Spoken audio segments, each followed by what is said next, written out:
Samoa's Prime Minister, Fayam Naomi Mataafa, expressed profound disappointment regarding the United States' withdrawal from the Paris Agreement on climate change, characterizing the decision as a significant setback for global climate action and a grave threat to the very survival of Pacific Island nations. In a comprehensive interview with The Guardian, she highlighted the US's role as a global leader and lamented its apparent disregard for the existential climate crisis facing not only Samoa, but the entire Pacific region. The withdrawal, she argued, significantly jeopardizes the region's future. The decision's ramifications extend far beyond symbolic gestures. A freeze on U.S. foreign aid has exacerbated existing anxieties, casting a long shadow over the Pacific. Crucial assistance programs dedicated to climate adaptation, disaster management, and bolstering resilience against extreme weather events are now either severely curtailed or facing imminent threats. This financial constriction carries devastating implications for the region's capacity to cope with increasingly frequent and intense climate-related disasters. Fayam further underscored the detrimental effects of the U.S. withdrawal from the World Health Organization, WHO, and other multilateral bodies, asserting that Pacific nations would suffer severely from this diminished international cooperation. The absence of U.S. support in these crucial areas will undoubtedly hinder the region's ability to address pressing health concerns and navigate complex global challenges. The consequences are far-reaching and profoundly destabilizing. The contrast between the Trump administration's actions and the subsequent Biden administration's increased engagement with Pacific Island nations is stark.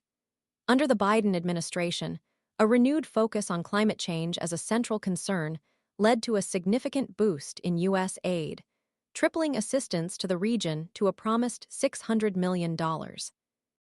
This renewed commitment, while welcomed, cannot entirely erase the damage inflicted by the previous administration's withdrawal from international agreements. Despite their minimal contribution to global greenhouse gas emissions, Pacific Island nations bear a disproportionately heavy burden of climate change's devastating impacts. Rising sea levels, accelerated coastal erosion, the depletion of freshwater sources, and the looming threat of mass displacement pose existential threats to these vulnerable communities. Furthermore, the increased frequency and intensity of extreme weather events, including tropical cyclones, floods, and droughts, continue to wreak havoc on infrastructure, homes, and economies across the region, leaving a trail of destruction and hardship in their wake. The scale of U.S. involvement in addressing climate-related risks in the Pacific prior to the withdrawal underscores the magnitude of the setback.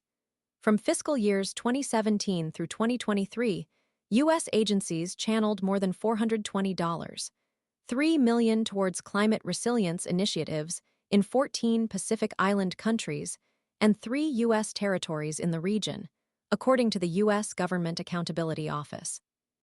These crucial funds supported a range of vital projects, including climate resilience initiatives and livelihood protection programs in Papua New Guinea's rural highland communities, as well as the development of essential early warning systems for remote communities in Fiji. The sudden disruption of this substantial flow of funding has created a critical void. Pacific climate campaigner Jacinta Famau of 350.org eloquently summarized the situation, characterizing the climate crisis as the greatest security threat to the Pacific, while simultaneously highlighting the region's remarkable resilience in the face of adversity.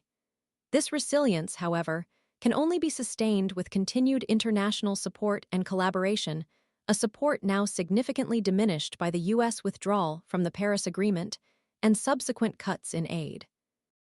The long-term implications for the survival and well-being of Pacific Island nations remain deeply uncertain. The future of these low-lying island nations hangs precariously in the balance. The consequences of inaction are dire and irreversible.